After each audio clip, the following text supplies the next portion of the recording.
Welcome back to my channel. ಇವತ್ತು ನಾನು ಬಾಯಲ್ಲಿ ಕರಗುವ ರುಚಿಯಾದ ಗುಲಾಬ್ ಜಾಮೂನ್ ಮಾಡೋದು ಹೇಗೆ ಅಂತ ತೋರಿಸ್ತಾ ಇದ್ದೀನಿ. ತುಂಬಾ ಸುಲಭವಾಗಿ ಮಾಡ್ಬೋದು ಈ ರೆಸಿಪಿನ. ಈ ಸಿಹಿ ಎಲ್ರಿಗೂ ಕೂಡ ತುಂಬಾ ಇಷ್ಟ ಆಗುತ್ತೆ. ಹಾಗಾದರೆ ಈ ವಿಡಿಯೋನ ಖಂಡಿತ ಕೊನೆವರೆಗೂ ನೋಡಿ ಒಂದು ಲೈಕ್ ಮಾಡಿ, ಶೇರ್ ಮಾಡಿ, ಹಾಗೆಯೇ ಸಬ್ಸ್ಕ್ರೈಬ್ ಮಾಡಿ ಅಂತ ಹೇಳ್ತಾ ಈ ರೆಸಿಪಿನ ಸ್ಟಾರ್ಟ್ ಮಾಡೋಣ. ಮೊದಲಿಗೆ ನಾನಿಲ್ಲಿ ಜಾಮೂನ್ ಪ್ಯಾಕೆಟ್ ತೊಗೊಂಡಿದ್ದೀನಿ, 2 ಜಾಮೂನ್ ಪ್ಯಾಕೆಟ್ ತೊಗೊಂಡಿದ್ದೀನಿ. ಇಲ್ಲಿ 2ರಿಂದ ಸರಾಸರಿ ಚಿಕ್ಕ ಸಣ್ಣ ಜಾಮೂನ್ ಮಾಡೋದಾದರೆ 35 ಆಗುತ್ತೆ. ನಾನಿಲ್ಲಿ ಸ್ವಲ್ಪ ಬಿಗ್ ಸೈಜ್ ಮಾಡಿರೋದ್ರಿಂದ ಒಂದು 25 ಜಾಮೂನ್ ಆಗಿದೆ.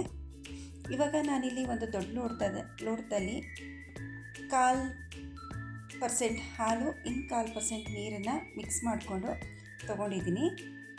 ಬರೀ ಹಾಲಲ್ಲೇ ಕಲಿಸ್ಬಾರ್ದು, ಸ್ವಲ್ಪ ಅರ್ಧ ಹಾಲು ಅರ್ಧ ನೀರನ್ನು ತೊಗೊಂಡು ಈ ಥರ ಕಲಿಸ್ಕೋಬೇಕಾಗುತ್ತೆ. ಹಾಲು ನಾರ್ಮಲ್ ಟೆಂಪರೇಚರಲ್ಲೇ ಇರಬೇಕು, ಬಿಸಿ ಇರಬಾರ್ದು. ಇವಾಗ ಸ್ವಲ್ಪನೇ ಹಾಕ್ಕೊಂಡು ನಾವಿಲ್ಲಿ ಮಿಕ್ಸ್ ಮಾಡಬೇಕು. ಇಲ್ಲಿ ಮಿಕ್ಸ್ ಮಾಡಬೇಕಾದ್ರೆ ಕೈಯಿನ ತುದಿ ಬೆರಳಲ್ಲೇ ನಾವು ಕಲಿಸ್ಬೇಕಾಗುತ್ತೆ. ನಾವು ಚಪಾತಿ ಹಿಟ್ಟೆಲ್ಲ ಕಲಿಸೋ ಹಾಗೆ ರಫಾಗಿ ಕಲಿಸ್ಬಾರ್ದು. ಫಿಂಗರ್ ಟಿಪ್ಸಲ್ಲೇ ಮೇಲೇ ನಾವು ಇದನ್ನು ಕಲಿಸ್ಬೇಕಾಗುತ್ತೆ. ಇದೇ ಮೇಯ್ನ್ ಟಿಪ್ಪು ಇದರಲ್ಲಿ. ನಾವು ರಫಾಗಿ ಕಲಿಸಿದ್ರೆ ಜಾಮೂನು ಸರಿ ಬರೋಲ್ಲ, ಜಾಮೂನು ಇಲ್ಲ ಕ್ರ್ಯಾಕ್ ಬರುತ್ತೆ, ಇಲ್ಲ ಹಾರ್ಡ್ ಆಗುತ್ತೆ. ನಾವು ಫಿಂಗರ್ ಟಿಪ್ಸಲ್ಲೇ ಈ ಥರ ನಿಧಾನವಾಗಿ ಕಲಿಸ್ಬೇಕಾಗತ್ತೆ. ರಫಾಗಿ ಕಲಿಸ್ಬಾರ್ದು. ಹಾಗೆಯೇ ಕೊನೆಯಲ್ಲಿ ಸ್ವಲ್ಪ ತುಪ್ಪನ ಕೈಗೆಲ್ಲ ಅಂಟ್ಕೊಂಡಿರುತ್ತಲ್ಲ, ಹಾಗಾಗಿ ಸ್ವಲ್ಪ ತುಪ್ಪ ಹಾಕ್ಕೊಂಡು ಸ್ವಲ್ಪ ನಾವಿಲ್ಲಿ ಮಿತ್ಕೋಬೇಕಾಗತ್ತೆ ಅಷ್ಟೇನೆ. ಮಿತ್ಕೊಂಡಿದ ನಂತರ ನಾವಿದನ್ನು ಒಂದು 20 ನಿಮಿಷ ನೆನೆ ಇಡಲಿಕ್ಕೆ ಬಿಟ್ಬಿಡಬೇಕು. ಅದು ನೆನೀತಾ ಇರಲಿ. ಅದಾದ ನಂತರ ನಾವಿಲ್ಲಿ ಒಂದು ಬಾಣಲಿಗೆ ನಾನಿಲ್ಲಿ ಒಂದು 5 ಕಪ್ಪಷ್ಟು ನೀರು ತೊಗೊಂಡಿದ್ದನ್ನು ಕುದಿಲಿಕ್ಕೆ ಇಟ್ಕೊಂಡಿದ್ದೀನಿ ನಾನಿಲ್ಲಿ. ಇವಾಗ ನಾನು ಈ ಕಪ್ ಮೆಜರ್ಮೆಂಟಲ್ಲಿ 4 ಕಪ್ ಶುಗರ್ನ ಆ್ಯಡ್ ಮಾಡ್ಕೊತಾ ಇದ್ದೀನಿ, ಸಕ್ಕರೆನ. ನೋಡಿ, ಇದು ಹಾಕೊಂಡಾದ್ಮೇಲೆ ಇದನ್ನು ಚೆನ್ನಾಗಿ ಮಿಕ್ಸ್ ಮಾಡಬೇಕು. ಕೆಳಗಡೆ ಅಂಟ್ಕೊಂಡ್ಬಿಡುತ್ತೆ. ಸ್ವಲ್ಪ ಅವಾಗ ಈ ಥರ ನಾವು ಕೈ ಆಡಿಸ್ಬೇಕಾಗತ್ತೆ. ನೋಡಿ, ಇದು ಕುದೀತಾ ಇದೆ. ಇದು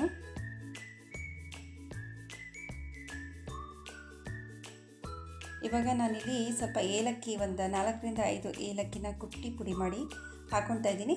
ಹಾಗೆಯೇ ಸ್ವಲ್ಪ ನಾನಿಲ್ಲಿ ಲೆಮನ್ನ ಒಂದು 4 to 5 ಡ್ರಾಪ್ಸ್ ಲೆಮನ್ನ ಹಾಕ್ಕೊಂಡಿದ್ದೀನಿ, ಲಿಂಬೆಹಣ್ಣನ್ನು ಹಾಕ್ಕೊಂಡಿದ್ದೀನಿ. ಇದು ಸ್ವಲ್ಪ ಪಾಕ ಅಂಟು ಬಂದರೆ ಸಾಕು. ಇದು ತುಂಬ ಗಟ್ಟಿ ಬರೋದೇನು ಬೇಡ, ಸ್ವಲ್ಪ ಜಸ್ಟ್ ಅಂಟ್ತಾ ಇದ್ದರೆ ಅಷ್ಟೇ ಸಾಕು. ತೀರಾ ಪಾಕನೂ ಇರಬಾರ್ದು, ತೀರಾ ತೆಳುವಾಗೂ ಇರಬಾರ್ದು. ಇವಾಗ ಇಲ್ಲಿ ಒಂದು 20 ನಿಮಿಷ ಆಗಿತ್ತು ನಾವು ಈ ಹಿಟ್ಟನ್ನು ನೆನೆ ಇಡಲಿಕ್ಕೆ ಬಿಟ್ಟಿದ್ವಿ. ಇವಾಗ ನಾವಿಲ್ಲಿ ಸ್ವಲ್ಪ ತುಪ್ಪ ಅಥವಾ ಎಣ್ಣೆನ ಕೈಗೆ ಹಚ್ಕೊಂಡು ಸಣ್ಣ ಉಂಡೆ ಮಾಡ್ಕೋಬೇಕು. ನೋಡಿ, ಉಂಡೆಗೂ ಅಷ್ಟೇ ನಾವು ಪ್ರೆಷರ್ ಹಾಕಿ ಉಂಡೆ ಕಟ್ಟಬಾರ್ದು.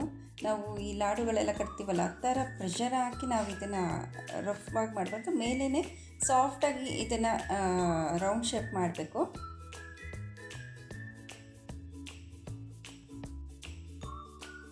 ಕೆಲವು ಜಾಮೂನ್ಗಳು ಕೆಲವೊಂದು ಸಲ ಕ್ರ್ಯಾಕ್ ಬಿಡುತ್ತೆ. ನಾವು ಬಿಸಿ ಹಾಲು ಹಾಕ್ಕೊಂಡ್ರೆ, ಇಲ್ಲ ತುಂಬ ರಫಾಗಿ ಹಿಟ್ಟನ್ನು ಮಿದ್ರೆ ಆ ಥರ ಎಲ್ಲ ಆಗುತ್ತೆ. ನೋಡಿ, ಈ ಥರ ನಿಧಾನವಾಗಿ ನಾವು ಬಾಲ್ಸ್ನ ಮಾಡ್ಕೋಬೇಕಾಗತ್ತೆ. ಇವಾಗ ನಾನಿಲ್ಲಿ ಒಂದು ಬಾಣಲಿಗೆ ಎಣ್ಣೆನ ಕಾಯ್ಲಿಕ್ಕೆ ಇಟ್ಕೊಂಡಿದ್ದೆ. ಈಗ ಇಲ್ಲಿ ಮಾಡಿಟ್ಕೊಂಡಿರೋವಂಥ ಬಾಲ್ಸ್ನೆಲ್ಲ ಇದರೊಳಗಡೆ ಹಾಕಬೇಕು. ಒಂದು 4 ಹಾಕ್ಕೊಂಡ್ರೆ ಸಾಕು, ತುಂಬಾ ಹಾಕ್ಬಾರ್ದು. 4ರಿಂದ 5 ಹಾಕ್ಕೊಂಡ್ರೆ ಸಾಕು. ಇದು ಹಾಕ್ಕೊಂಡು ಒಂದು 10 ಸೆಕೆಂಡ್ಸ್ ಆದ ತಕ್ಷಣ ನಾವು ಇದನ್ನು ಸ್ವಲ್ಪ ಸೌಟಿಂದ ಸ್ವಲ್ಪ ನಾವು ಈ ಥರ ಜಾಮೂನ್ನ ಮೇಲ್ಗಡೆ ತೆಗಿಬೇಕು, ಅಂಟ್ಕೊಂಡ್ಬಿಟ್ಟಿರುತ್ತೆ. ಈ ಥರ ಈ ಥರ ತೆಗೆದ್ಬಿಟ್ಟು ಬಿಡಬೇಕು. ಇವಾಗ ನೋಡಿ, ನಾವು ಇದನ್ನು ಸಣ್ಣ ಉರಿಯಲ್ಲೇ ನಾವು ಈ ಜಾಮೂನ್ನ ಬೇಯಿಸ್ಬೇಕಾಗತ್ತೆ. ತುಂಬ ಜೋರು ಉರಿ, ಹೈ ಫ್ಲೇಮಲ್ಲೆಲ್ಲ ಜಾಮೂನ್ನ ಬೇಯಿಸಬಾರ್ದು. ಅದು ಮೇಲೆ ಬೆಂದಿರುತ್ತೆ, ಒಳಗಡೆ ಬೆಂದಿರೋದಿಲ್ಲ. ಹಾಗಾಗಿ ಪೂರ ಸಣ್ಣ ಉರಿಯಲ್ಲೇ ನಾವು ಇದನ್ನು ಬೇಯಿಸ್ಬೇಕಾಗುತ್ತೆ.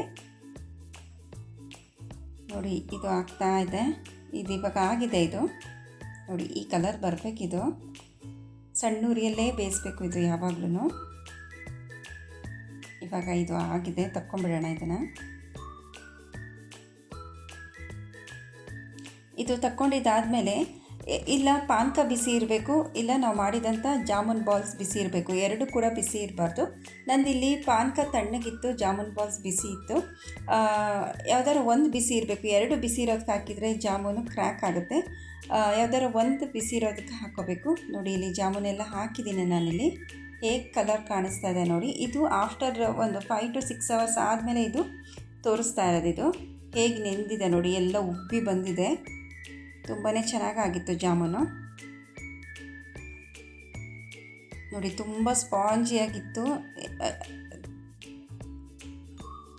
ನೋಡಿ. ಇವಾಗ ಒಳಗಡೆನೂ ಕೂಡ ಚೆಂದ ಬೆಂದಿದೆ. ಇದು ಸ್ವೀಟು ಕೂಡ ಕರೆಕ್ಟಾಗಿತ್ತು. ಯಾರೆಲ್ಲ ವಿಡಿಯೋ ನೋಡ್ತಾ ಇದ್ದೀರಾ ದಯವಿಟ್ಟು ಒಂದು ಸಬ್ಸ್ಕ್ರೈಬ್ ಮಾಡಿ ಅಂತ ಹೇಳ್ತಾ ಥ್ಯಾಂಕ್ ಯು ಫಾರ್ ವಾಚಿಂಗ್.